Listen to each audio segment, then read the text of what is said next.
नमस्कार दोस्तों, स्वागत है आपका स्टडी फॉर सिविल सर्विसेज में। देखिए, स्टडी फॉर सिविल सर्विसेज के छात्र हैं तो ये वाला टेलीग्राम जरूर ज्वाइन करके रखिए। यूट्यूब चैनल में हमारे साथ है तो भी ये वाला टेलीग्राम ज्वाइन करना बहुत ज्यादा जरूरी है। सारे नोटिफिकेशन, सारे अपडेट, सारे मोस्ट इंपोर्टेंट पिक्स, सारा रिवीजन सब कुछ यहाँ पे बताया जाता है। टेस्ट को ध्यान से अटेम्प्ट करिए और बताइए कितना स्कोर आपने किया है, कितने सही किए हैं टोटल क्वेश्चन में से। सभी लोग अपना अपना स्कोर जरूर कमेंट करिए। 13 जून 2021 को यूपीपीएससी का पीसीएस एग्जाम है और आरओ का जो यूपीपीएससी वाला है 1 अगस्त 2021 को एग्जाम है। दोनों के लिए फुल पेड को भी चालू हो चुके हैं, टेस्ट सीरीज वाला पेड को भी चालू हो चुका है। इन नंबर पे आप कॉल कर सकते हैं या फिर व्हाट्सएप कर सकते हैं 85609096906089 पे, या फिर मुझे डायरेक्टली व्हाट्सएप कर सकते हैं 736921 पे किसी जानकारी। दोस्तों, समीक्षा अधिकारी के प्रीलिम्स एग्जामिनेशन के लिए यहाँ पर हम लोग सेक्शनल मॉक टेस्ट पेपर देखने जा रहे हैं। ऐसे कई सारे टेस्ट आपने देखे हैं और ये उन्हीं में से एक है। इसमें जो सेक्शन हम लोग कवर करने वाले हैं उसमें आप देखेंगे इंडियन पॉलिटी है, इकोनॉमी है और कल्चर है। ये 3 अलग अलग सेगमेंट हैं जो कि डिफरेंट हैं एक दूसरे से, लेकिन यहाँ पर प्रश्नों के माध्यम से आपको दिखाई देंगे। तो रिवीजन आप कर सकते हैं, खुद से भी हल करने का प्रयास कीजिएगा। बाइलिंगुअल फॉर्मेट में है ये तो आप देख ही रहे। चलिए शुरू करते हैं। देखिए, पहला जो प्रश्न है उसमें आप देख पा रहे हैं पॉलिटी का है। 10वें संविधान संशोधन अधिनियम, ये जो 10वें नंबर का अमेंडमेंट था और ये इसकी डेट है 1961। इससे संबंधित कुछ विकल्प यहाँ पर दिए हुए हैं, आपको ये बताना है कि कौन सा सही है। नीचे जो स्टेटमेंट है उन्हें देखिएगा। पहले वाले में कहा गया कि इसके तहत भारतीय संघ में गोवा और दमन और दीव, मतलब गोवा तथा दमन और दीव को शामिल किया गया है। और बी वाले में कहा गया कि इसके तहत दादरा और नगर हवेली को, मतलब दादरा नगर हवेली जो है उसको भारतीय संघ में शामिल किया गया था। आपको ये बताना है कि जो अमेंडमेंट हुआ था इसमें हुआ क्या था एक्चुअली। इसके बाद जो सी वाला है उसको आप देखेंगे। इसके तहत नागालैंड को एक राज्य का दर्जा दिया गया था और इसके संबंध में कुछ विशेष प्रावधान भी किए गए थे। और साथ ही साथ जो डी वाला है उसमें कहा गया कि इसमें से कोई नहीं। तो इस प्रकार से ये विकल्प है। आप जरा देखकर बताइए कि इसमें से जो 10वां संविधान संशोधन अधिनियम था उसमें कौन कौन सी चीजें शामिल थी। देखिए इसका जो प्रावधान है उसमें आप समझ गए होंगे, इसका बी वाला होगा। दादरा नगर हवेली जो है इसको यहाँ पे incorporated in the Indian union, मतलब इसे भारतीय संघ में शामिल किया गया, यही वाला प्रावधान था। इसके बाद चले आगे तो देखिए दूसरे नंबर का प्रश्न आप देख पा रहे हैं। इसमें यह कहा गया कि निम्नलिखित में से किस संशोधन अधिनियम के द्वारा सिंधी भाषा को 8वीं अनुसूची में 15वीं भाषा के रूप में शामिल किया गया। सिंधी भाषा जो है उसको 8वीं अनुसूची में शामिल किया गया 15वीं भाषा के तौर पे। तो ये कौन सा अमेंडमेंट था। यहाँ पर नीचे आप देख रहे हैं 22वां संशोधन अधिनियम 1969, ये डेट है इसकी। 23वां संशोधन अधिनियम 1969, 24वां संशोधन अधिनियम 1971 और इसमें से कोई नहीं। इस प्रकार से आप देख रहे हैं। तो आप जरा बताइए कि ये जो दूसरा प्रश्न है इसमें कौन सा होना चाहिए। प्रश्न को आपने देखा और इसका जो करेक्ट आंसर है इसमें आप देखिए, इसका जो करेक्ट आंसर है वो डी हो जाएगा। डी का मतलब ये है कि इसमें से कोई नहीं। तो फिर प्रश्न ये उठता है कि सही क्या है। तो यहाँ पर ये 21वां संविधान संशोधन अधिनियम था, जो यहाँ पे डेट है ये 1967 की है, 1967। ठीक है, 21वें नंबर का था अमेंडमेंट और जो डेट थी वो क्या थी, 1967 थी। इसे हमने देखा। इसके बाद आगे चले तो प्रश्न संख्या 3 को आप देखिए। निम्नलिखित में से कौन सा विकल्प सही है। संघ सूची के अंतर्गत कौन कौन से विषय हैं। तो युद्ध और शांति तथा पासपोर्ट और वीजा, ये सब जो चीजें हैं ये संघ सूची में आती हैं, यानी यूनियन लिस्ट का हिस्सा है। समवर्ती सूची की अगर आप बात करें तो उसमें लोक व्यवस्था, भारत के बाहर के स्थानों की जो तीर्थ यात्रा है उससे भिन्न तीर्थ यात्राएं, ये प्रावधान। इसके बाद राज्य सूची में आप देखें तो आर्थिक और सामाजिक योजना और वन्य जीव जंतुओं और जो पक्षी हैं उनका संरक्षण, इस प्रकार से दिया है। तो आप ये बताइए कि इसमें से कौन सा करेक्ट है। अलग अलग जो सूचियां हैं, तीनों सूचियों के बारे में यहाँ दे रखा है और उसके अंदर आने वाले विषय, इन्हें अच्छे से देखिएगा। और इसका जो करेक्ट आंसर है वो इसमें से हो जाएगा ए वाला, यानी केवल पहला वाला सही है। ये जो संघ सूची के बारे में दिया है, बाकी जो दिया हुआ है समवर्ती सूची और राज्य सूची वाला वो गलत है। इसके बाद आगे चले, इसका ए वाला सही था। प्रश्न संख्या 4 को देखें। निम्नलिखित में से कौन सा विकल्प सही है। तो अनुच्छेद 156 और इसमें जो प्रावधान है वो राज्यपाल की पदावधि से जुड़े हुए हैं, यानी जो टर्म ऑफ ऑफिस है गवर्नर का, उसके बारे में कहा जा रहा है। उसके बाद अनुच्छेद 165 की अगर बात करें तो इसमें राज्य के महाधिवक्ता यानी advocate general for the state, इनके बारे में प्रावधान है। इसके बाद अनुच्छेद 168 में अगर आप देखिए तो इसमें constitution of legislature in state, कहने का मतलब क्या, राज्यों के विधान मंडलों के गठन के संबंधी प्रावधान इसमें है। और अनुच्छेद 216 की अगर बात करें तो उच्च न्यायालयों के गठन का इसमें बात किया गया है या प्रावधान किया गया है। आपको ये बताना है कि सही कौन सा है। एक से ज़्यादा भी सही हो सकता है, इसीलिए नीचे जो विकल्प दिए हैं उन्हें आप ध्यान से देखें। इसमें उपरोक्त में से कोई नहीं का भी विकल्प है और ढेर सारे जो ऑप्शन है वो दिए। बताइए, देखिए इसका जो करेक्ट आंसर है वो बी हो जाएगा, यानी पहला, दूसरा और तीसरा तो सही है, लेकिन ये जो 216 वाला दिया है यही गलत है। मतलब इसमें आप देखिए उच्च न्यायालयों के गठन की बात की गई है, तो ये अनुच्छेद 216 का हिस्सा नहीं है और इसीलिए ये वाला नहीं होगा। अब बचते हैं 3 और वही हमारे सही है। तो इसका जो करेक्ट आंसर है वो हमारा बी था, यानी पहला, दूसरा और तीसरा, इसमें हमने सेलेक्ट किया। इसके बाद आगे चले तो अगले प्रश्न को देखिए। प्रश्न संख्या 5, choose odd among the following. अब इसमें से जो विषम है वो आपको चुनना है, मतलब 3 एक जैसे हैं और एक उसमें से भिन्न है, और वो कौन सा है। तो आर्टिकल 371B है, 371C है, 371H है और 371J है। मतलब 371 के ही जो अलग अलग क्लॉज यहाँ पे हैं वो दिए हुए हैं। अब आपको ये बताना है कि इसमें से ऑड क्या है, यानी विषम क्या है, बताइए, देख लीजिए। और ये बात आप तभी जान सकते हैं जब आपको ये पता हो कि इनके अंदर है क्या चीज़। तो देखिए, जो 5वां है इसका करेक्ट आंसर डी हो जाएगा। डी का मतलब ये हुआ कि अनुच्छेद जो 371 जे है ये इनसे थोड़ा सा डिफरेंट है। कैसे? यहाँ पे अगर आप देखें जितने भी आर्टिकल दिए हुए हैं तो 371 बी जो है वो असम राज्य के संबंध में उसमें स्पेशल प्रोविजन किए गए हैं, मतलब विशेष प्रावधान है। जो 371 सी आप देख रहे हैं वो मणिपुर राज्य के बारे में है, और 371 एच जो है वो अरुणाचल प्रदेश राज्य से संबंधित है। लेकिन इसमें जो 371 जे है वो कर्नाटक राज्य से संबंध रखता है। तो अब समझ में आया कि ये ऑड क्यों है। ये इसलिए ऑड है क्योंकि यहाँ दिशा के हिसाब से, मतलब बाकी जो है वो पूर्वोत्तर वाले हैं, लेकिन एक जो है इसमें साउथ वाला है और उसको हमने अलग कर लिया है, ऑड ही चुनना था। इसके बाद चलें आगे। तो यहाँ पर देखिए, असम, मेघालय, त्रिपुरा और मिजोरम राज्यों के जनजातीय क्षेत्रों के प्रशासन से संबंधित जो प्रावधान है वो किस अनुसूची में दिए हैं। अभी तो हम लोग आर्टिकल और अमेंडमेंट देख रहे थे, अभी ये पूछा है कि ये जो प्रावधान है विशेष रूप से ये किस अनुसूची में दिए गए हैं। नीचे नंबर दिया है 4वीं, 5वीं, 7वीं, या इसमें से कोई नहीं। आप जरा बताइए कौन सा होगा। देखिए, इसका जो करेक्ट आंसर है वो इसमें से नॉन ऑफ दीज होना चाहिए था, मतलब डी वाला, और वही होगा। ये 6वीं अनुसूची का प्रावधान है और इसमें 6वीं कहीं दिया ही नहीं है। 4वीं, 5वीं के बाद डायरेक्ट 7वीं आ गया है। तो 6वीं वाली में, यानी जो 6th नंबर की यहाँ पे अनुसूची थी, उसमें असम, मेघालय, त्रिपुरा और मिजोरम में जो जनजातीय क्षेत्र है, मतलब ट्राइबल एरिया है, उसके बारे में जो प्रशासन है, एडमिनिस्ट्रेशन है, उसका उपबंध दिया हुआ है। इसके बाद आगे चले तो प्रश्न संख्या 7 में आप देखिए, इसमें संविधान के विभिन्न भागों से संबंधित निम्नलिखित में से कौन सा विकल्प सही है, ये आपको बताना है। तो यहाँ पर भाग और विषय दे रखा है, मतलब एक तरफ आप इधर देख रहे हैं ये भाग दिया है, ठीक है, पार्ट दिया है, और दूसरी तरफ उसका विषय अर्थात सब्जेक्ट दिया है।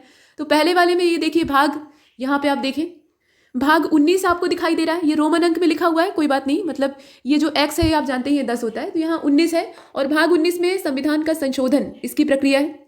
इसके बाद भाग जो यहाँ पे 21 है उसकी अगर बात की जाए तो उसमें अस्थायी, संक्रमणशील और विशेष प्रावधान जो है, मतलब टेम्पररी, ट्रांजिशनल और जो स्पेशल प्रोविजन है उनके बारे में कहा जा रहा है। और इसके साथ साथ अगर आप देखें तो यहाँ पर 18वें नंबर का जो भाग है, मतलब भाग 18, उसमें इमरजेंसी के प्रोविजन है।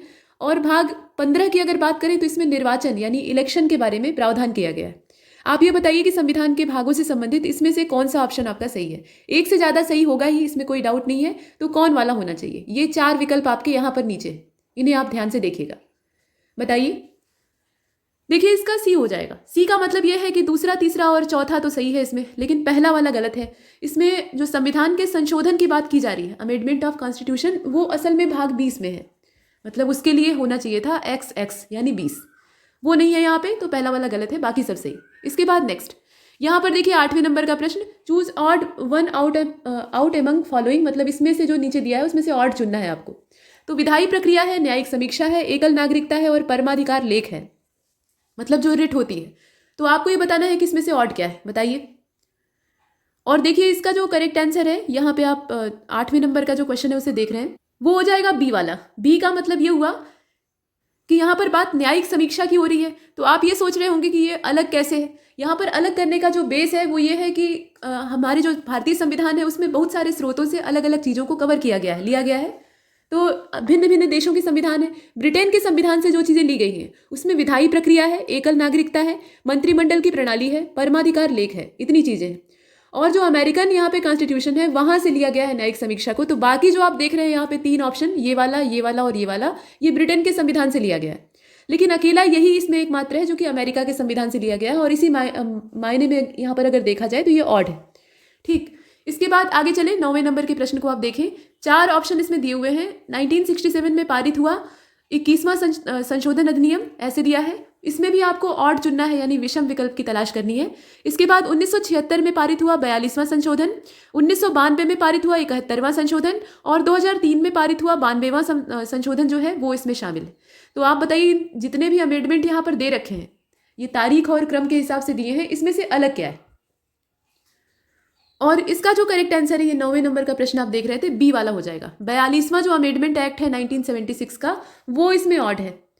8वीं से मतलब यहाँ पे 14 मगर अनुसूची जो है, कहने का तात्पर्य यह है कि संविधान के द्वारा जो मान्यता प्राप्त भाषाएं हैं, मूल रूप से फिलहाल 22 है। तो ये भाषाएं कौन कौन सी हैं? असमिया है, बांग्ला है, बोडो है, डोगरी, गुजराती, हिंदी, कन्नड़, कश्मीरी, कोंकणी, मैथिली, मलयालम, मणिपुरी, मराठी। इसके अलावा आप देखते हैं नेपाली है, उड़िया है, पंजाबी, संस्कृत, संथाली, सिंधी, तमिल, तेलुगु और उर्दू।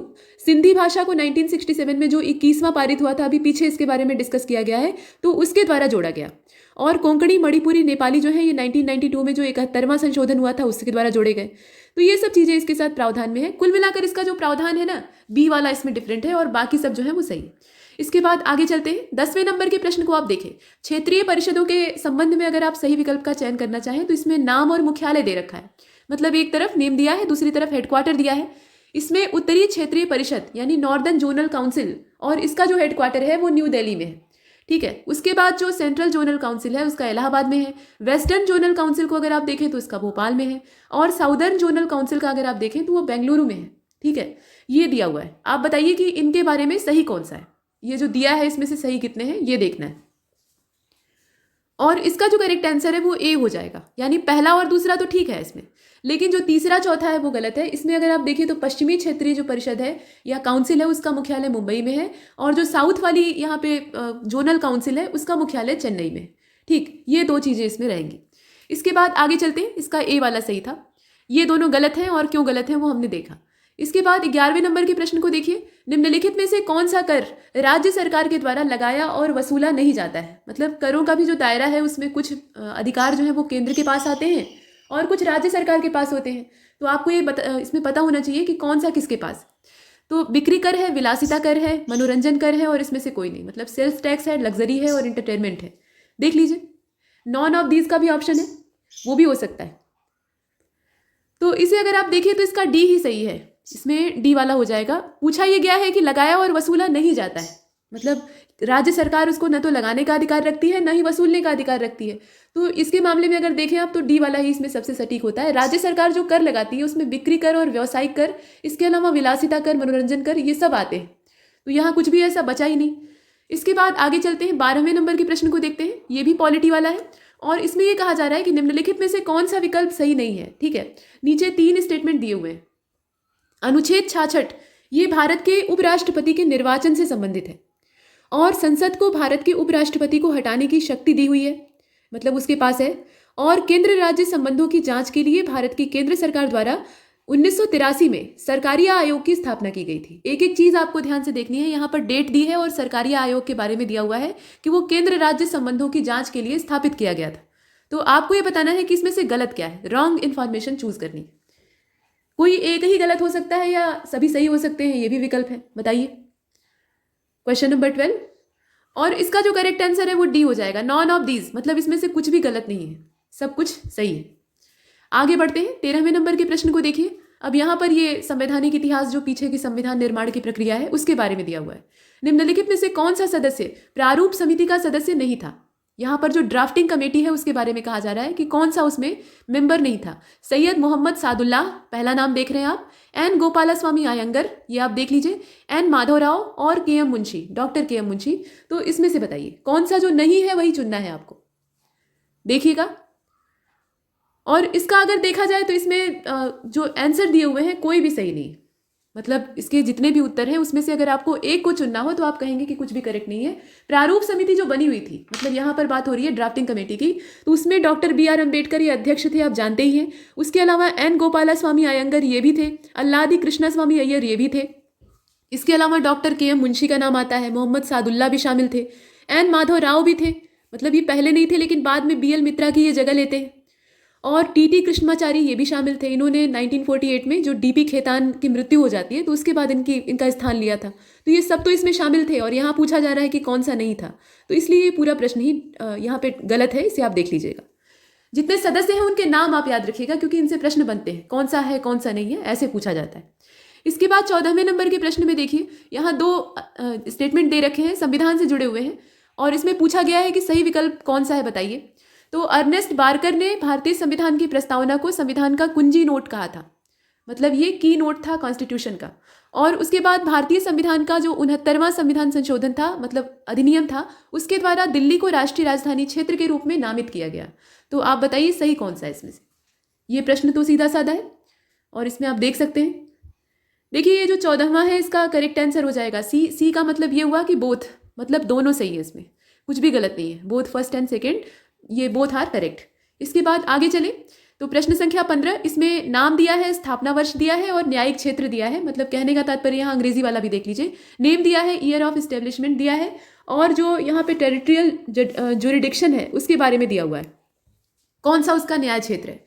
तो इलाहाबाद यहाँ आप देखिए ये, और ये 1866 यानी 1866 स्थापना का वर्ष है। और न्यायिक क्षेत्र की अगर बात करें तो ये उत्तर प्रदेश है। यहाँ पर बात हाई कोर्ट की हो रही है, ये शहर की बात नहीं हो रही है कि इलाहाबाद का यहाँ प्रशासन चलता है, ये जो हाई कोर्ट है प्रादेशिक उनकी बात हो रही है। तो इलाहाबाद का जो स्थापना का वर्ष है, मतलब इलाहाबाद हाई कोर्ट का, वो 1866 है। और उत्तर प्रदेश, उसके बाद कलकत्ता हाई कोर्ट ये 1865, और पश्चिम बंगाल, इसके अलावा अंडमान निकोबार द्वीप समूह पर भी इसका अधिकार चलता है। और जम्मू कश्मीर की अगर बात करें तो इसका जो हाई कोर्ट है 1928 का, और जम्मू कश्मीर और लद्दाख पर इसका पूरा जो नियंत्रण है, मतलब न्यायिक नियंत्रण है, वो चलता है। तो आप बताइए सही कौन सा है। ये हाई कोर्ट के विषय में कहा गया है और इसे आपने ध्यान से देखा। 15वें नंबर का जो प्रश्न है इसका करेक्ट आंसर हो जाएगा बी वाला। बी का मतलब ये है कि पहला और तीसरा तो सही है इसमें, लेकिन जो दूसरा वाला ये कलकत्ता का दे रखा है ये वाला सही नहीं है। इसमें आप देख लीजिए, कलकत्ता का जो स्थापना का वर्ष है वो 1862 है, यहाँ पर दिया हुआ है 1865, और इसीलिए ये दूसरा वाला गलत हो गया। पहला और तीसरा सही है, ठीक है, और इसीलिए हमने बी को चुना है। कलकत्ता हाई कोर्ट जो है उसकी स्थापना का वर्ष क्या है, अच्छे से याद कर लीजिएगा, 1862, और बाकी सही है। पश्चिम बंगाल और अंडमान निकोबार द्वीप समूह जो है वहां पे इसका न्याय अधिकार आता है। आगे बढ़ते हैं, 16वें नंबर के प्रश्न को देखिए। यहाँ पर यह कहा जा रहा है कि निम्नलिखित में से कौन सा विकल्प सही नहीं है। अनुच्छेद 214 इसके अंदर जो प्रावधान है वो दिए हुए हैं। तो राज्य स्तर पर उच्च न्यायालय की व्यवस्था ये है। इसके बाद अनुच्छेद 216 उच्च न्यायालयों का गठन, अनुच्छेद 218 उच्च न्यायालयों के न्यायाधीशों का शपथ ग्रहण, और अनुच्छेद 223 कार्यवाहक मुख्य न्यायाधीश की नियुक्ति, इस प्रकार से दिया हुआ है। तो 16वें नंबर के इस प्रश्न को आप ध्यान से देखकर बताइए कि इसमें से कौन सा गलत है। यहां पर जो सही नहीं है उसकी तलाश करनी है। प्रश्न देखिएगा, और इसका जो करेक्ट आंसर है वो सी हो जाएगा। आर्टिकल 218 जो है उसमें ओथ और एफर्मेशन बाय जज ऑफ हाई कोर्ट, ये वाला जो प्रावधान दिया है ये सही नहीं।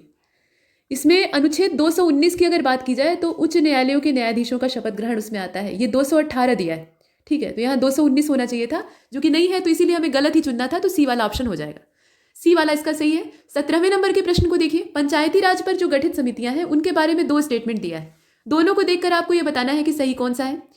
तो पहले वाले में कहा जा रहा है कि पंचायती राज चुनाव के लिए एक समिति का गठन 1965 में किया गया था। के संथानम इस समिति के अध्यक्ष थे। और पंचायती राज प्रशिक्षण केंद्रों के लिए एक समिति का गठन 1966 में किया गया और जी रामचंद्रन इस समिति के अध्यक्ष थे, ऐसे दिया हुआ है। तो आप बताइए कि इसमें से सही कौन सा है। प्रश्न आपने देखा 17वां। देखिए इसमें दोनों सही है, कुछ भी गलत नहीं है, both first and second. Next अगले प्रश्न को देखते हैं। 18वां, निम्नलिखित में से कौन सा सही नहीं है। यहाँ पर वंशधारा जल विवाद न्यायाधिकरण जो है, यानी वंशधारा वाटर डिस्प्यूट ट्रिब्यूनल की बात हो रही है, उसका सेटलमेंट होता है 2004 को, मतलब 2004 में वो सेटअप होता है। उसके बाद छत्तीसगढ़, उड़ीसा और आंध्र प्रदेश, ये जो 3 राज्य हैं, इनके बीच में जो जल विवाद है उसको सुलझाने के लिए इसकी स्थापना हुई थी, ऐसा यहाँ पर कहा गया है। दूसरे ढंग से कहा गया है, बस इसमें ये बोला जा रहा है कि छत्तीसगढ़, उड़ीसा, आंध्र प्रदेश इस जल विवाद न्यायाधिकरण के अंतर्गत शामिल राज्य थे। असल में होता यह है कि नदी का उद्गम किसी एक राज्य से होता है, लेकिन उसकी धाराएं जो है वो भिन्न भिन्न राज्यों से बहते हुए अंत में समुद्र में जाकर समा जाती है। तो ऐसे में जल के बंटवारे को लेकर आपस में खींचतान चलती ही है। तो ये अंतर्राज्यीय जो विवाद हैं ये खड़े होते हैं, और कोर्ट के पास पहले से ही बहुत सारे मामले होते हैं, चाहे वो हाई कोर्ट हो चाहे सुप्रीम कोर्ट हो, लंबी लंबी फाइलों का ढेर होता है। अब उसमें ये जो जल विवाद है ये लंबे खींचते हैं, अब इनका निपटारा करना ये तत्काल में संभव नहीं हो पाता, तो इनके लिए ट्रिब्यूनल बना दिया जाता है। और ये जो न्यायाधिकरण होते हैं ये त्वरित सुनवाई के लिए होते हैं, सुलझाने का काम करते हैं, मतलब ये कोर्ट के बोझ को हल्का करते हैं।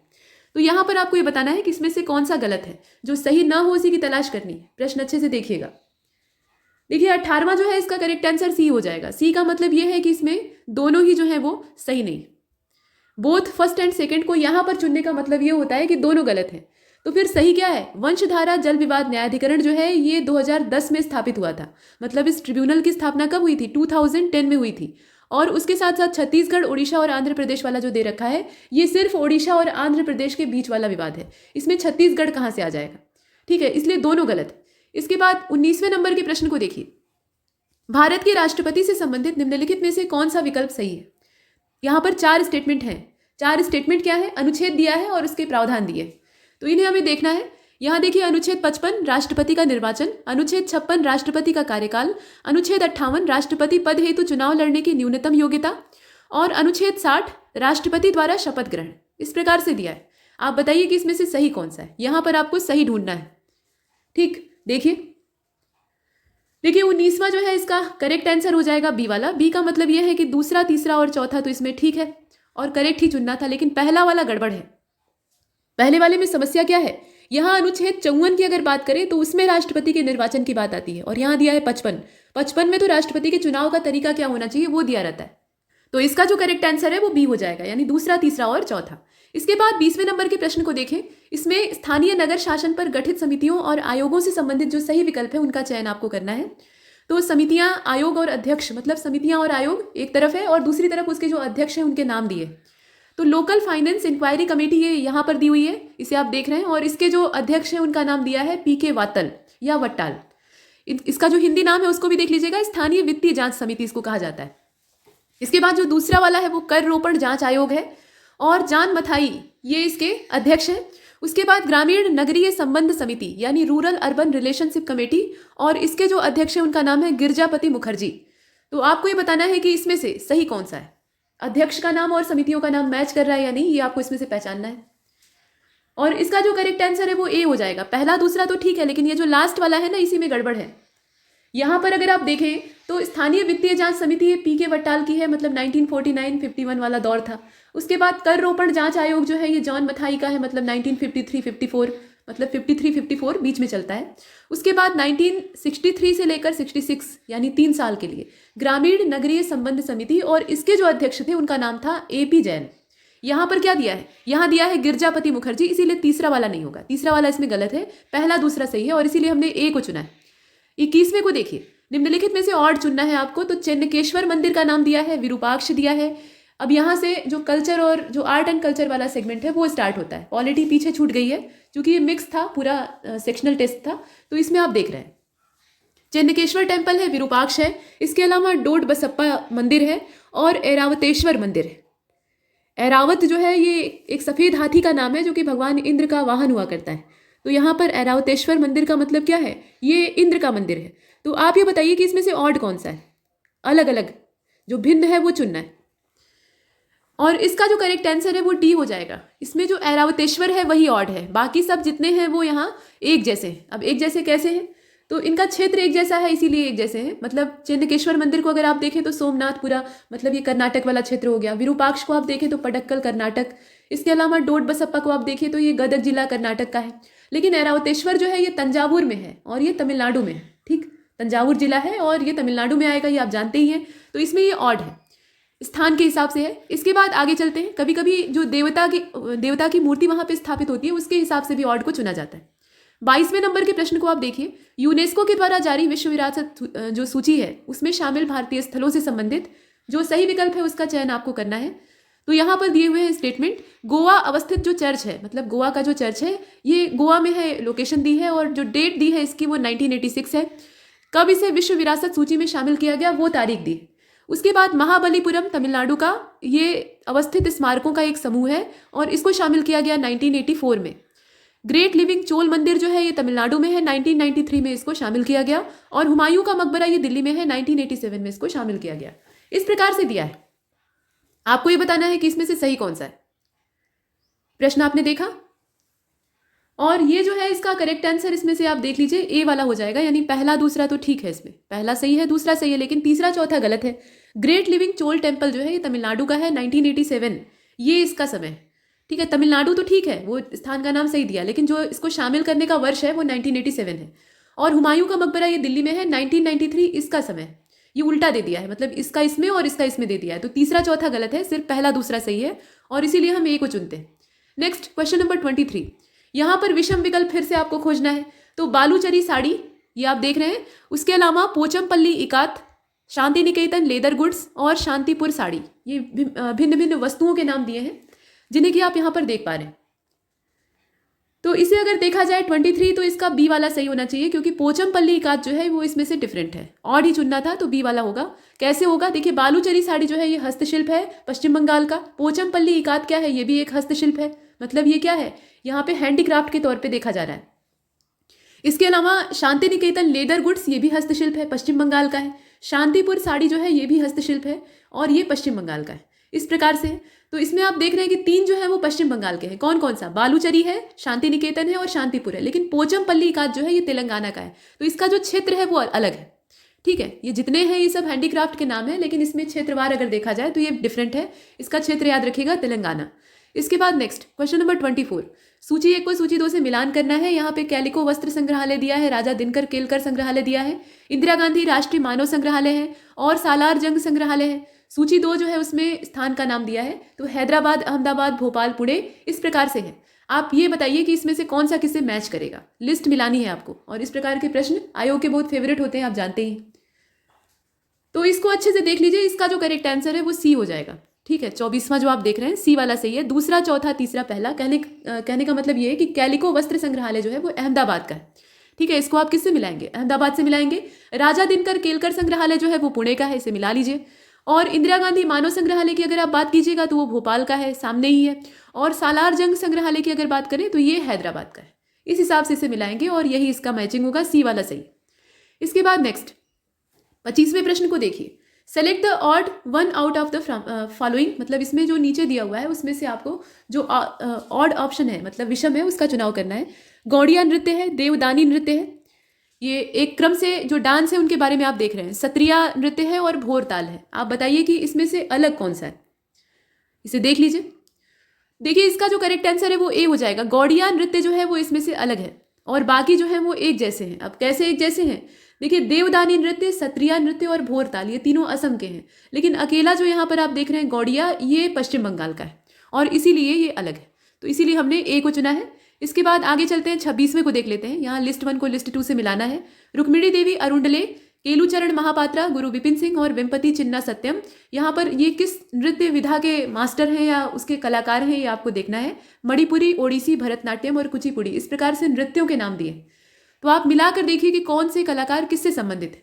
पूरा प्रश्न आप देख पा रहे हैं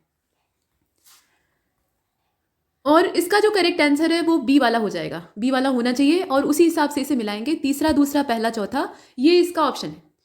देखिए, रुक्मिणी देवी अरुंडले जो है ये भरतनाट्यम से संबंधित है, केलुचरण महाराज जो है ये ओडिसी के हैं, गुरु विपिन सिंह का संबंध मणिपुरी से है और वेम्पति चिन्ना सत्यम जो है ये कुचिपुड़ी के हैं। ऐसे आपको मिलाना है। इसके बाद आगे चलते हैं। देखिए, प्रश्न संख्या 27, यहाँ फिर से लिस्ट, एक तरफ थाट दिया है, दूसरी तरफ राग दिया है। तो थाट का मतलब यहाँ पे जो क्षेत्र है उसके हिसाब से ये पूर्वी थाट है, खमास थाट है, तोड़ी थाट है और आसावरी है। थाट जो है वो राग का ही एक मिश्रण होता है, ये संगीत से जुड़े हुए शब्द हैं और इसमें राग के नाम दिए हैं तो लक्ष्मी कल्याणम है, मधुवंती है, जय जयवंती है और देवगंधार है। कुल मिलाकर इन्हें एग्जैक्टली मैच कराना है, कौन सा किससे मेल खाएगा। प्रश्न आपने पूरा देखा और इसे मैच करके देखिए नीचे कौन सा ऑप्शन होगा। देखिए, इसका जो करेक्ट आंसर है वो डी हो जाएगा। डी का मतलब यह है कि पहला, तीसरा, दूसरा, चौथा, इस हिसाब से इसे मिलाएंगे। इसका ऑप्शन कौन सा होगा? डी वाला होगा। कहने का मतलब ये कि जो पूर्वी थाट है वो लक्ष्मी कल्याण, खमास थाट को अगर देखा जाए तो जय जयवंती, तोड़ी थाट जो है ये मधुवंती और आसावरी जो है ये देवगंधार, इस हिसाब से इसे मिलाया जाएगा। नेक्स्ट अगले प्रश्न को देखते हैं। लोकगीत से संबंधित यहाँ पे ऑर्ड आपको चुनना है, तो लावड़ी है, जामिदिका है, भरूड़ है और तुम्बाड़ी है। आप बताइए इसमें अलग क्या है। तो इसमें आप देखिए जो बी वाला है वो अलग है, जामदिका जो है वो इसमें से डिफरेंट है, बाकी सब जो है वो एक जैसे हैं। लावड़ी, भरूड और तुम्बाड़ी ये महाराष्ट्र के हैं, जामदिका जो है वो आंध्र का है और इसीलिए वो अलग हो जाता है। इसके बाद 29वें को देख लीजिए, यहाँ पर म्यूजिकल इंस्ट्रूमेंट्स और उसके जो प्लेयर्स के नाम हैं वो दिए हुए हैं, मतलब वाद्य यंत्र और व्यक्ति जो बजाने वाले व्यक्ति हैं। बांसुरी, सारंगी, गिटार और तबला दिया है और इसको बजाने वाले लोगों के नाम दिए हैं तो अरुणा काले हैं, सुल्तान खान है, ब्रजभूषण काबरा है और संदीप दास हैं। नीचे ऑप्शन दिया हुआ है लेकिन जो अंग्रेजी वर्जन है उसमें दिया है, हिंदी वाले में नहीं दिया है, तो हिंदी वाले इधर से देख लेंगे। ठीक, ये दिया है, विकल्प नीचे मौजूद है। आप बताइए कि इसमें से सही कौन सा है। यहाँ पर आपको सही विकल्प की तलाश करनी, एक से ज़्यादा इसमें सही होगा ही या सभी सही हो सकते हैं, ये भी हो सकता है। देख लीजिए और बताइए। तो देखिए इसका सी वाला हो जाएगा। सी का मतलब यह है कि दूसरा, तीसरा और जो चौथा वाला है वो तो सही है, लेकिन जो पहला वाला है वो गलत है। यहाँ पर जो फ्लूट का दिया हुआ है अरुणा काले, तो यहाँ पर पन्नालाल घोष होना चाहिए था। अरुणा काले से इसका क्या कनेक्शन, तो बांसुरी का पन्नालाल घोष होना चाहिए था, तो वही गलत है, बाकी तीनों सही है। ठीक, इसमें जो नीचे वाले 3 हैं वो सही है, ये वाला गलत है। इसके बाद 30वें नंबर के प्रश्न को देखें। यहाँ फिर से लिस्ट 1 लिस्ट 2 आ गया, ये पीछा छोड़ने का नाम ही नहीं लेता। तो फोल्क थिएटर का नाम दिया है एक तरफ, मतलब लोक नाटिका है, और दूसरी तरफ वो किस राज्य से जुड़ी हुई है वो दिया हुआ है। तो मिलान करके आपको ये बताना है कि कौन सा किस राज्य से संबंधित है। तो स्वांग है, भांड पाथेर है, इसके अलावा अंकिया नाटा भोना है और योरुकुथु है। ठीक, और राज्य का नाम दिया है इसमें कश्मीर, असम, तमिलनाडु और हरियाणा। मिलाकर देखिए कौन सा किससे मिलेगा। पूरा प्रश्न आप देख रहे हैं, और इसका जो करेक्ट आंसर है वो ए हो जाएगा। ए का मतलब ये है कि चौथा, पहला, दूसरा, तीसरा, और उसी हिसाब से इसे मैच करा लेंगे। मतलब स्वांग जो है वो हरियाणा का हो जाएगा। ठीक, चौथे से मिलाइए। उसके बाद भांड पाथेर जो है वो कश्मीर का हो जाएगा, पहले से मिलाइए। उसके बाद अंकिया नाटा भोना, नाम अच्छा है तो ये असम का हो जाएगा, और बचा है थेरुकुटु, तो ये तमिलनाडु का है। वैसे भी ये कुटुपुटु तो तमिलनाडु में चला जाएगा। ठीक, यहाँ तक हमने देखा, इसका ए वाला सही है। और आगे चलते हैं 31वें को देखिए। अब यहाँ पे लैंग्वेजेस है, फिल्म का नाम दिया है और ईयर दिया है, यानी भाषा, फिल्म और वर्ष दिया है। तो कन्नड़ भाषा सती सुलोचना, मतलब जो मूवी है वो किस लैंग्वेज की है ये आपको पहचानना होगा और किस साल की है। और ये उन भाषाओं की पहली फिल्में हैं, ये इनकी खास बात है, इसीलिए ऊपर दिया हुआ है, इसे ध्यान से पहले पढ़ लीजिएगा। भारत की विभिन्न भाषाओं की प्रथम फिल्मों में फिल्मों से संबंधित जो सही विकल्प है उसकी तलाश आपको करनी। तो कन्नड़ सती सुलोचना 1934, तेलुगु भीष्म प्रतिज्ञा 1921, गुजराती नरसिंह मेहता और 1932 इसकी डेट है, और पंजाबी में हीर रांझा ये पहली फिल्म थी ऐसा कहा गया है, 1936 इसकी डेट है। आप बताइए कौन सा इसमें से सही है। एक से ज़्यादा सही होगा ये तो डाउट नहीं है इसमें, लेकिन कौन कौन सा देख लीजिए। और इसका जो करेक्ट आंसर है वो बी होना चाहिए। बी का मतलब यह है कि पहला, दूसरा और तीसरा तो एकदम परफेक्ट है, लेकिन यहाँ जो ये पंजाबी का दे रखा है यही गलत है। गलत हमें चुनना नहीं था तो हमने ऊपर वाले 3 ले लिए, अर्थात बी वाला इसका सही होगा। लेकिन क्वेश्चन ये है कि पंजाबी की पहली कौन सी थी। तो पंजाबी की पहली हीर रांझा ही थी, इसमें कोई डाउट नहीं है। ये प्रेमी प्रेमिका मतलब लव स्टोरी है, काफ़ी अच्छी, मतलब बलिदान वाली कहानी है, और ये 1932 का है। यहाँ पे जो डेट दी है ना वही गलत है, और इसीलिए गलत हो जा रहा है। तो तीनों चीज़ों को आपको ध्यान देना है, मतलब भाषा का नाम, फिल्म का नाम, साथ ही साथ जो तारीख है वो भी। तो ये 36 नहीं होगा बल्कि 1932 होगा। आगे बढ़ते हैं, इसका बी वाला सही था। क्वेश्चन नंबर 32 को देखिए। भारत के जो परंपरागत खेल हैं उनके बारे में कौन सा सही नहीं है वो आपको बताना है। तो एक तरफ जो ट्रेडिशनल गेम है वो दिए हुए हैं, दूसरी तरफ स्टेट का नाम दिया है। वल्लम कल्ली है, जल्लीकट्टू है, इसके अलावा कलारी पट्टू है। जल्लीकट्टू पे अच्छा खासा कोहराम मचा हुआ था, जानवरों के प्रति हिंसा का एक पर्व यहाँ माना जा रहा था। हालांकि बाद में परमिशन मिल जाती है, लेकिन ये सही तो नहीं है। फिलहाल इसमें नहीं पढ़ते हैं। यहाँ देखिए कौन सा राज्य किससे संबंधित है, मैच किया हुआ है पहले से ही। अब इसमें से जो सही न हो वो आपको तलाशना है। यहाँ पर जो प्रश्न है इसमें जो विकल्प सही नहीं है उसकी तलाश आपको करनी। तो जो गलत है वो बताइए। वल्लम कल्ली केरल का है, जल्लीकट्टू तमिलनाडु का है, और कलारी पट्टू जो है वो मणिपुर का है, ऐसे दिया हुआ है। और आप जानते हैं कि इसमें गलत कौन सा है, तीसरा वाला। ये स्पष्ट तौर पे नाम से ही अंदाजा लग जाएगा, आप थोड़ा सा हिंट अगर लेते हैं तो भी मालूम हो जाएगा। ये कलारी पट्टू जो है ये मणिपुर का कहाँ से हो जाएगा, ये साउथ का ही है। और किस क्षेत्र का है, तो ये केरल का है। यहाँ पे क्षेत्र का नाम या आप राज्य का नाम देखें तो केरल का है। वल्लम कल्ली और कलारी पट्टू ये दोनों केरल के, जल्लीकट्टू जो है वो तमिलनाडु का है। तो इसमें हमें गलत खोजना था, और गलत खोजना था तो हम सी वाले पर निशान लगाते हैं और आगे चलते हैं। 33वें को देखिए। संविधान की 8वीं अनुसूची, पॉलिटी पीछे छूट गया था फिर हाजिर हो गया। तो संविधान की 8वीं अनुसूची में सम्मिलित भाषाओं के संबंध में विषम विकल्प का आपको चयन करना है। तो भाषा जो है वो आर्ट और कल्चर में भी आती है और पॉलिटी में भी आती है, इसीलिए ये दोनों का मिक्स है। यहाँ पर तमिल भाषा है, सिंधी भाषा है, तेलुगु है और उर्दू है। आपको ये बताना है कि जो 8वीं अनुसूची है उसमें सम्मिलित भाषाओं में से ये जो विषम है इसमें से कौन सी है, मतलब विषम विकल्प की तलाश आपको करनी। तो इसे अगर आप देखें तो इसमें जो विषम विकल्प है वो बी वाला हो जाएगा। बी का मतलब यह है कि सिंधी लैंग्वेज, ये जो सिंधी भाषा है ये इसमें अलग है। मतलब इसमें अलग किस प्रकार से है, तो तमिल भाषा को अगर आप देखें तो तमिलनाडु क्षेत्र इसका है 1950। सिंधी भाषा का जो क्षेत्र है वो राजस्थान, गुजरात और मध्य प्रदेश है 1967। तेलुगु भाषा को अगर आप देखें तो आंध्र प्रदेश, तेलंगाना ये इसका क्षेत्र है और 1950 ये इसका मान्यता का वर्ष है। और उर्दू भाषा को अगर आप देखिए तो जम्मू कश्मीर, तेलंगाना और उत्तर प्रदेश, इस प्रकार से, यानी 1950। तो कुल मिलाकर कहने का तात्पर्य यह है कि इसमें जो सिंधी भाषा है उसका संबंध दक्षिण से नहीं है, बाकी जितने हैं उनका संबंध जो यहाँ पे दक्कन वाले राज्य हैं उनसे है। कुल मिलाकर इसमें जो सिंधी भाषा वाला मैच है वो अलग है। और उसके साथ साथ दक्कन से ज़्यादा इसमें जो मिसमैच हो रहा है वो डेट हो रही है। डेट आपने देखी, तमिल भाषा की जो यहाँ पे मान्यता की तारीख है वो 1950 है, मतलब 1950 तमिल का। ठीक, तेलुगु का भी वही है और उर्दू का भी वही है, लेकिन सिंधी का आपने देखा, अभी पीछे भी हमने इस पर डिस्कस किया है, 1967 यानी 1967 ये इसका समय है। तो ये इनसे इस मामले में भी अलग है, क्षेत्रवार भी अलग है और जो सन वाला मामला है उसमें भी अलग। इसके बाद आगे चलते हैं, 34वें नंबर के प्रश्न को देखते हैं। तो ऑड मानने के भी कई सारे मापदंड हो सकते हैं। सिंधी भाषा का प्रचलन आमतौर पर अगर देखा जाए तो साउथ में नहीं है। समाज सुधारकों से संबंधित कौन सा विकल्प सही नहीं है? यहाँ पर एक तरफ सभा और समाज का नाम दिया है, दूसरी तरफ जो सोशल रिफॉर्मर है उनके नाम दिए। तो तत्वबोधिनी सभा है देवेंद्रनाथ टैगोर की, देव समाज है सत्यानंद अग्निहोत्री का, और प्रार्थना समाज है दयानंद सरस्वती का। तो आप बताइए इसमें से गलत कौन सा है? यहाँ पर जो सही ना हो उसी की तलाश करनी है।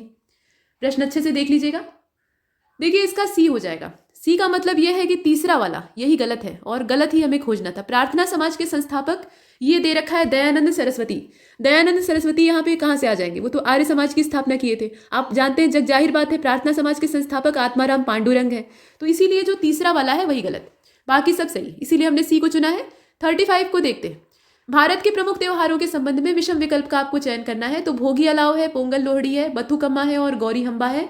आप बताइए कि इसमें से कौन सा अलग है, यानी ऑड है। ये सभी त्योहार हैं, फेस्टिवल। और इसे अगर आप देखें तो इसका जो करेक्ट आंसर है वो सी हो जाएगा। सी का मतलब ये हुआ कि इसमें जो बथुकम्मा है वो इनसे अलग है, इन जितने भी यहाँ पे फेस्टिवल दिए हुए हैं उनसे डिफरेंट है। कैसे? भोगी अलाव जो है वो आंध्र का है, पोंगल और लोहड़ी जो है वो आंध्र का है, और बथुकम्मा जो है ये तेलंगाना का है, जबकि गौरी हब्बा जो है ये कर्नाटक और आंध्र दोनों में मनाया जाता है। तो आप देख रहे हैं कि जो बाकी 3 है उनमें आंध्र प्रदेश शामिल है, लेकिन बथुकम्मा जो है ये अकेले तेलंगाना का है। मतलब आंध्र के ही विभाजन से तेलंगाना बना है, लेकिन वर्तमान में ये उसी का हिस्सा बन गया है। मतलब ये जो फेस्टिवल है ये वहीं का प्रचलन है, ये आंध्र का नहीं। इसे हमने देखा। इसके बाद आगे चलते हैं, 36 को देखते हैं। Which of the following option is correct? एक तरफ प्लान दिया है, बीच में ईयर दिया है और उसके बाद सपोर्टर का नाम दिया है। मतलब योजना कौन सी है, वर्ष कौन सा है, प्रतिपादक कौन से हैं। यहाँ गांधीवादी योजना का नाम आता है 1950 श्री नारायण अग्रवाल, जन योजना 1944 MN रॉय, और सर्वोदय योजना 1945 जयप्रकाश नारायण। तो आप बताइए कि इसमें से सही कौन सा है। प्रश्न आपने पूरा देख लिया है 36, और इसका डी हो जाएगा, नॉन ऑफ दीज। इसमें से कोई भी जो है वो सही नहीं है। यहाँ पर सही पूछा गया था तो कुछ भी इसमें सही नहीं है, सब गलत है। गांधीवादी योजना को अगर आप देखें तो इसकी जो डेट है वो 44 है, 1944 है, और जो यहाँ पे सपोर्टर का नाम है वो सही है, मतलब श्री नारायण अग्रवाल। जन योजना की जो तारीख है वो 1945 है, यहाँ पे 44 दे रखा है इसलिए ये गलत हो गया। और सर्वोदय योजना की जो तारीख है वो 1945 नहीं है बल्कि ये 1950 है, इसकी जो तारीख है वो 1950 है। तो इस प्रकार से योजनाओं की जो तारीखें हैं वही गलत हैं और इसीलिए हमने डी को चुना है। 37 को देखिए। सूची 1 को सूची 2 से मिलाना है। यहाँ पे लिस्ट 1 में क्या दिया है, कुछ कमेटीज के नाम दिए हैं और दूसरी तरफ ये किससे संबंधित थी। हर कमेटी को स्थापित करने का एक पर्पज होता है, तो इसका पर्पज क्या था ये आपको इसमें से देखना है। मिलान करके देखिए कौन सा किससे मिलेगा। भगवती समिति है, इसके अलावा राजा चलैया है, LK झा है और वांचू है, ये सब कमेटी के नाम है। अप्रत्यक्ष कर है, कर सुधार है, बेरोजगारी है, प्रत्यक्ष कर है। आप बताइए इसमें से कौन सा किससे मिलान होगा। और इसे अगर देखा जाए तो इसका जो मिलान करेक्ट है वो बी वाला है। बी का मतलब ये हुआ तीसरा, दूसरा, पहला, चौथा, और उसी हिसाब से इसे मिलाएंगे। भगवती समिति जो है उसका कनेक्शन किससे है, बेरोजगारी से, अनएम्प्लॉयमेंट से। राजा चलैया कमेटी को अगर आप देखें तो उसका कनेक्शन है कर सुधार से, यानी टैक्स रिफॉर्म से। इसे आप मिला लीजिए, सामने ही है, मिलाने की आवश्यकता नहीं है। LK झा कमेटी को अगर आप देखें तो अप्रत्यक्ष कर जो है यानी इनडायरेक्ट टैक्स, उससे इसका कनेक्शन है, तो इसको डायरेक्ट आप ऊपर वाले से मिलाइए। और वांचू आमने सामने मिल जाएगा। डायरेक्ट टैक्स का संबंध किससे है, ये वांचू कमेटी से। ये मैचिंग है इसकी। आगे बढ़ते हैं। प्रश्न संख्या 38, इसमें ऑड आपको चूज करना है। फिर से संयुक्त राष्ट्र संगठन है, इसके अलावा संयुक्त राष्ट्र शैक्षणिक, वैज्ञानिक और सांस्कृतिक संगठन है, संयुक्त राष्ट्र औद्योगिक विकास संगठन है और अंतर्राष्ट्रीय मुद्रा कोष है। इस प्रकार से दिया हुआ है। यूनाइटेड नेशन ऑर्गेनाइजेशन है, united nation educational, scientific and cultural organisation है, मतलब जिसे आप यूनेस्को कहते हैं। और उसके अलावा united nation industrial development organisation है और इंटरनेशनल मॉनेटरी फंड है। आप बताइए इसमें अलग कौन सा है। मतलब ये संस्थाएं हैं, इनका काम क्या है अगर आप जानते हैं तो आराम से आप अलग कर सकते हैं। और भी बहुत सारे आधार हो सकते हैं। इनकी स्थापना का जो वर्ष है उसके आधार पे भी अलग किया जा सकता है। तो इसमें जो स्थापना का वर्ष है, मतलब इनकी शुरुआत होने का जो वर्ष है, उसी के आधार पे इसे अलग किया गया है और इसीलिए इसका जो करेक्ट आंसर है वो यूनेस्को वाला होगा। मतलब वो इनसे अलग है, वो बाद में बना था। ये यूनेस्को जो है ये बाद में बना था। और इसमें आप देख रहे हैं, माफ कीजिएगा गलत जगह निशान लगाया यहाँ पे, ठीक है, ये बी वाला। तो इसका जो करेक्ट आंसर है वो कौन सा हो जाएगा, माफ कीजिएगा, इसका जो करेक्ट आंसर है वो सी वाला ही होगा। और सी वाले का मतलब ये है कि united nation industrial development organisation, ये वाला इसमें ऑड है। कैसे ऑड है, इन सब की डेट हम लोग देख लेते हैं। तो इसमें अगर आप देखें तो संयुक्त राष्ट्र संगठन, ठीक है, इसका सी वाला होगा। संयुक्त राष्ट्र संगठन का 1945 है, ठीक, पहली डेट। उसके बाद आप दूसरे वाले की ओर चलिए तो जो संयुक्त राष्ट्र शैक्षणिक वैज्ञानिक और सांस्कृतिक संगठन है उसकी अगर बात करें तो उसका भी 1945 है। यहाँ पे गलती से बोल दिया था कि इसका नहीं है, इसका भी है। और संयुक्त राष्ट्र औद्योगिक विकास संगठन का जो है वो 1966 है, इसीलिए ये अलग है। इसका डेट क्या है? 1966 है। अंतर्राष्ट्रीय मुद्रा कोष का तो 1945 है, वो आप जानते ही। तो इसमें अलग कौन सा है? सी वाला। आगे बढ़ते हैं, इसके बाद अगले प्रश्न को देखते हैं। एक चीज और कि यहाँ नीचे जो ऑप्शन दिए हैं इस पर ध्यान मत दीजिएगा, ये बेकार में दे रखे हैं, यहाँ पे इनका कोई औचित्य नहीं है। उस हिसाब से अगर अलग करना होगा तो फिर समस्या खड़ी हो जाएगी, क्योंकि सब में कुछ ना कुछ समानताएं देखी जाएंगी। यहाँ जो स्थापना का वर्ष और समय है उसी के हिसाब से अलग किया गया है, तो इसका जो करेक्ट आंसर है वो सी होगा। इसके बाद 39 को देखते हैं। 39 की अगर बात की जाए तो अंतर्राष्ट्रीय संगठनों के मुख्यालयों के संबंध में आपको जो सही विकल्प है उनकी तलाश करनी है। एक तरफ ऑर्गेनाइजेशन का नाम दिया है, दूसरी तरफ हेडक्वार्टर का नाम दिया है। तो एमनेस्टी इंटरनेशनल बर्लिन में, मतलब इसका जो हेडक्वार्टर है, मुख्यालय है, वो बर्लिन में है। अंतर्राष्ट्रीय परमाणु ऊर्जा एजेंसी यानी इंटरनेशनल एटॉमिक एनर्जी एजेंसी, ये वियना में इसका हेडक्वार्टर है। उसके बाद आर्थिक सहयोग और विकास के लिए जो संगठन है, मतलब organisation for economical corporation and development, इसका जो हेडक्वार्टर है वो पेरिस में है। और नॉर्थ अटलांटिक ट्रीटी ऑर्गेनाइजेशन जो है इसका मुख्यालय कहाँ पे है? ब्रसेल्स में है। ऐसे दिया है। अब आपको इसमें से जो करेक्ट ऑप्शन है वो चूज करने। नीचे यहाँ पे ऑप्शन दिया है, हिंदी वाले में नहीं दिया है, तो आप ये अंग्रेजी वाला देख लीजिए, इसमें से आपको चुनना है। एक से ज़्यादा सही हो सकता है और उसी आधार पे देखिएगा। तो देखिए जो 39 है इसका करेक्ट आंसर सी हो जाएगा, यानी दूसरा, तीसरा और चौथा तो सही है। इसमें दूसरा सही है, तीसरा सही है और चौथा सही, लेकिन पहला वाला जो एमनेस्टी इंटरनेशनल का दे रखा है तो इसका हेडक्वार्टर बर्लिन में नहीं है बल्कि लंदन में। इसका हेडक्वार्टर कहाँ पे है? लंदन में है। आगे बढ़ते हैं, 40वें नंबर के प्रश्न को देखें। Select the correct option related to the government scheme given below. अब नीचे कुछ गवर्नमेंट स्कीम के नाम दिए हुए हैं और उसके शुरू होने की तारीखें दी हुई हैं। ये वर्तमान में भी चल रही है, क्रियान्वित हो रही है, लेकिन इनकी जो शुरुआती तारीखें हैं वो दी है। आपको ये बताना है कि सही कौन सा है। तो स्वच्छ भारत मिशन 2 अक्टूबर 2014, श्रमेव जयते योजना 16 अक्टूबर 2014, हृदय योजना 9 मई 2015 और प्रधानमंत्री सुरक्षा बीमा योजना 21 जनवरी 2015। इस प्रकार से दिया है। आप बताइए सही कौन सा है। प्रश्न आपने देखा और इसका जो करेक्ट आंसर है वो हो जाएगा ए वाला, यानी पहला और दूसरा तो सही है, लेकिन जो तीसरा चौथा इसमें दिया है वो गलत है। मतलब हृदय योजना की अगर आप बात करें तो वो 21 जनवरी 2015 का है और प्रधानमंत्री सुरक्षा बीमा योजना जो है वो 21 जनवरी को नहीं बल्कि 8 मई 2015 की है। तो इन दोनों की जो डेट है वो उलट पलट दी गई है, मतलब इसकी इसमें और उसकी उसमें घुसा दी गई है। तो ये दोनों गलत है। सही कौन सा है? पहला और दूसरा। तो ये जो पीछे की योजनाएं हैं, मतलब किसी भी सरकार की सत्ताधारी जो दल है उसकी द्वारा चलाई गई जितनी भी योजनाएं हैं, पीछे की भी हैं, अगर अभी भी इंप्लीमेंट हो रही हैं या वर्तमान में भी उपयोगी हैं तो उनसे प्रश्न पूछे जा सकते हैं। इसके बाद आगे चले, ये सब करंट अफेयर नहीं हुआ, ये स्टैटिक जीके बन जाता है। जो गवर्नमेंट की स्कीम होती है पीछे वाली लेकिन अभी भी उपयोगी है, तो उनको आप स्टैटिक मान के पढ़ लीजिए। कुछ लोग कहते हैं ना कि 4-4 साल पीछे का और 2-2 साल पीछे का करंट पूछा जा रहा है। नहीं, वो करंट नहीं है, वो अब आपका स्टैटिक वाला बन गया है।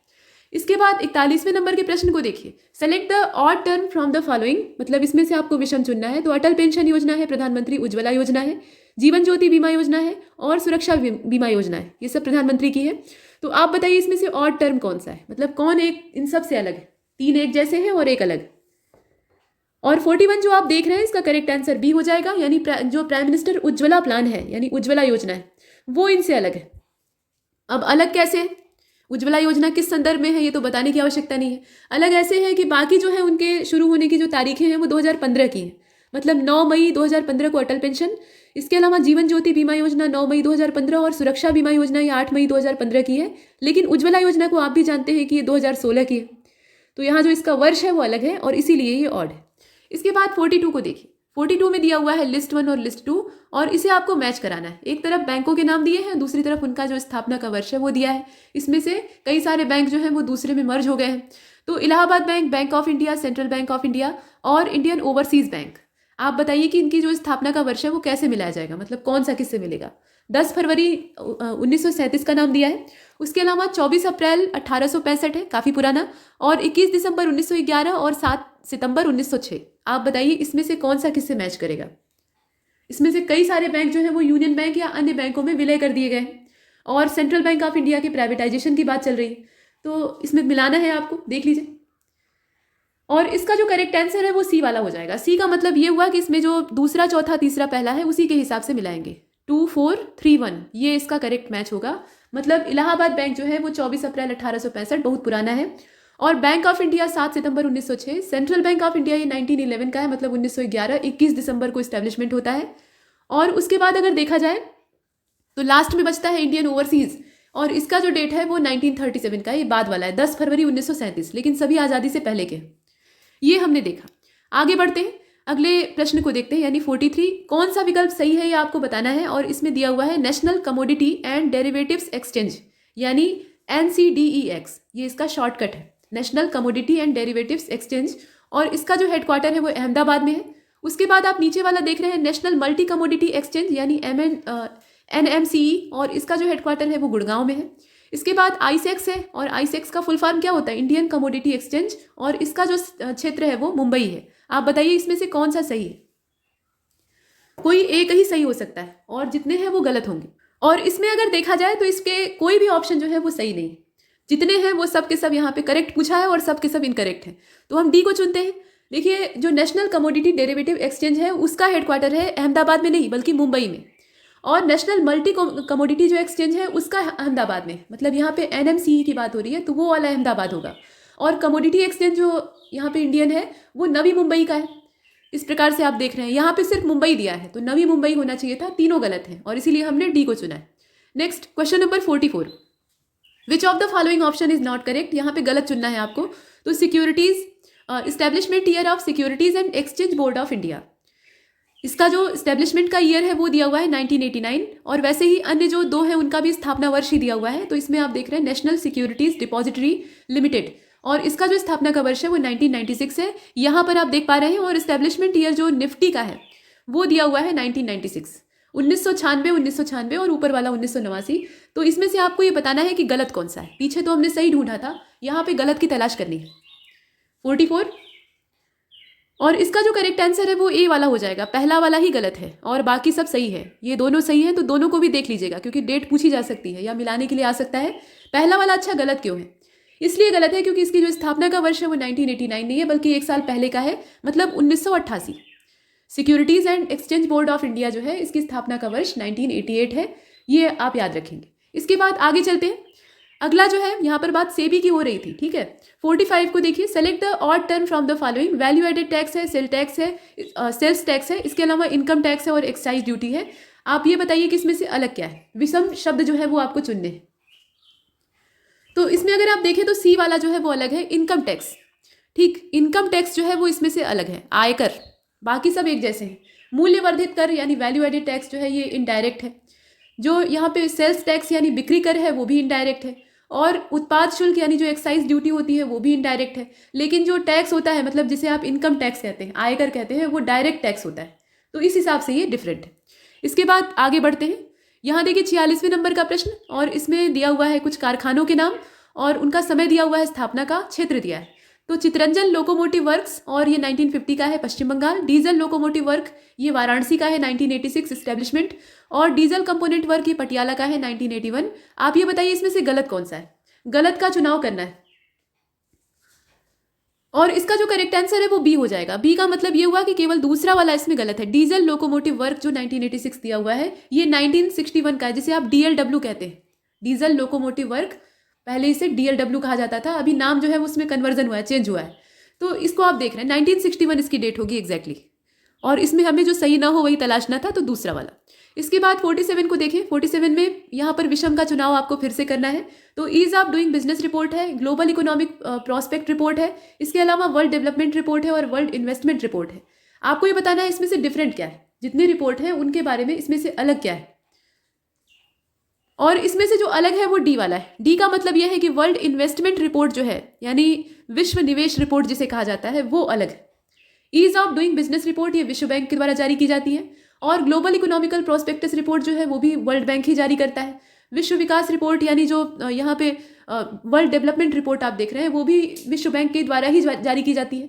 लेकिन जो विश्व निवेश रिपोर्ट है ये अगर देखा जाए तो ये UNCTAD के द्वारा जारी की जाती है, जिसे कि आप यूनिट टार्ट कहते हैं, ठीक। तो इसमें जो डी वाला है वो अलग है। इसके बाद 48 को देखिए, चूज द करेक्ट ऑप्शन। अब नीचे दिया हुआ है, इसमें से आपको जो सही है उसका चुनाव करना है। तो ISO 14001 यह एक पर्यावरण प्रबंधन प्रणाली है। उसके बाद ISO 9001 जो है ये गुणवत्ता प्रबंधन प्रणाली का मानक है। ये सर्टिफिकेट होता है, जैसे आप देखते हैं ना, सर्टिफाइड करके दिया गया है। उसके बाद ISO 45001, यह जो है ये खाद्य सुरक्षा प्रबंधन प्रणाली है, मतलब फूड सेफ्टी मैनेजमेंट सिस्टम है। और ISSO ये जो है ये यहाँ पे आप देख रहे हैं 27001, ये क्या है, एक व्यावसायिक स्वास्थ्य सुरक्षा प्रबंधन प्रणाली है। इस प्रकार से दिया है, तो आपको सही का चुनाव इसमें से करना है। कौन सा सही है? एक से ज़्यादा सही हो सकता है, और इसका जो करेक्ट आंसर है वो ए हो जाएगा। ए का मतलब ये है कि पहला दूसरा सही है, इसमें पहला सही है दूसरा सही है, लेकिन जो तीसरा चौथा है वो गलत है। अब प्रश्न ये उठता है कि ये गलत क्यों है? ये तो आपने देखा कि गलत हो गया। देखिए जो इसमें 45001 है वो एक व्यावसायिक स्वास्थ्य सुरक्षा प्रबंधन प्रणाली है, मतलब occupational health safety management system है। यहाँ पर क्या दिया है? खाद्य सुरक्षा दिया है, इसलिए गलत है। और 27001 जो आप देख रहे हैं ये सूचना सुरक्षा प्रबंधन प्रणाली है, मतलब इंफॉर्मेशन सिक्योरिटी मैनेजमेंट सिस्टम है। तो ये दोनों यहाँ पर गलत है। आगे बढ़ते हैं। इसके बाद 49 को देखें, वैश्विक नवाचार सूचकांक विश्व बौद्धिक संपदा कॉर्नेल विश्वविद्यालय इस प्रकार से दिया है। विश्व प्रसन्नता सूचकांक ये संयुक्त राष्ट्र विकास कार्यक्रम का है। और वैश्विक शांति सूचकांक ये institute for economic and peace के द्वारा जारी किया जाता है। तो आपको ये बताना है कि इन तीनों में से गलत कौन सा है। यहाँ पर बात हो रही है ग्लोबल इनोवेशन इंडेक्स की, जो कि world intellectual property Cornell university के द्वारा जारी होता है। उसके बाद वर्ल्ड हैप्पीनेस इंडेक्स ये यूनाइटेड नेशन डेवलपमेंट प्रोग्राम यानी UNDP जारी करता है। ग्लोबल पीस इंडेक्स जो है ये institute for economic and peace जारी करता है। गलत इसमें से कौन सा है? और इसका जो करेक्ट आंसर है वो बी हो जाएगा, केवल दूसरा वाला इसमें गलत है। विश्व प्रसन्नता सूचकांक को कौन जारी करता है? ये UN sustainable development solution network जो है उसके द्वारा जारी किया जाता है। और यहाँ पर क्या दे रखा है? संयुक्त राष्ट्र विकास कार्यक्रम, इसीलिए ये गलत है। इसके बाद 50वें नंबर के प्रश्न को देखें, लास्ट वाला।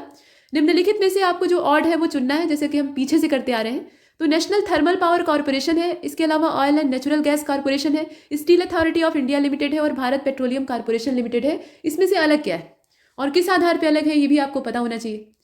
फिलहाल इसका जो करेक्ट आंसर है वो डी हो जाएगा। डी का मतलब ये है कि भारत पेट्रोलियम कॉर्पोरेशन लिमिटेड ये इन सब में अलग है। मतलब अलग कैसे है उसको आप देख सकते हैं। जो राष्ट्रीय ताप विद्युत निगम यानी NTPC है, मतलब नेशनल थर्मल पावर कॉर्पोरेशन की बात हो रही है, वो 2010 में महारत्न का दर्जा प्राप्त करती है। वैसे ही जो oil and natural gas corporation यानी ONGC की बात हो रही है, तो वो 2010 में वो भी प्राप्त करता है। इसके अतिरिक्त जो steel authority of India limited यानी सेल जो है वो भी 2010 में प्राप्त करता है। लेकिन ये जो लास्ट वाला है इसके बारे में अगर आप देखें तो ये 2017 में महारत्न का दर्जा प्राप्त किया है। महारत्न का जो स्टेटस है वो इसको मिला है 2017 में, तो वर्ष के हिसाब से ये अलग है, ये बाद वाला है। और ये जो तीनों आप देख रहे हैं ये 2010 के। यहाँ तक हमने इस टेस्ट को कंप्लीट किया है और ऐसे बहुत सारे जो सेक्शनल टेस्ट हैं और फुल लेंथ है वो आपको लगातार मिलते रहेंगे। प्रैक्टिस लगातार जारी रखिए और पढ़ते रहिए। ठीक है, तब तक के लिए नमस्कार।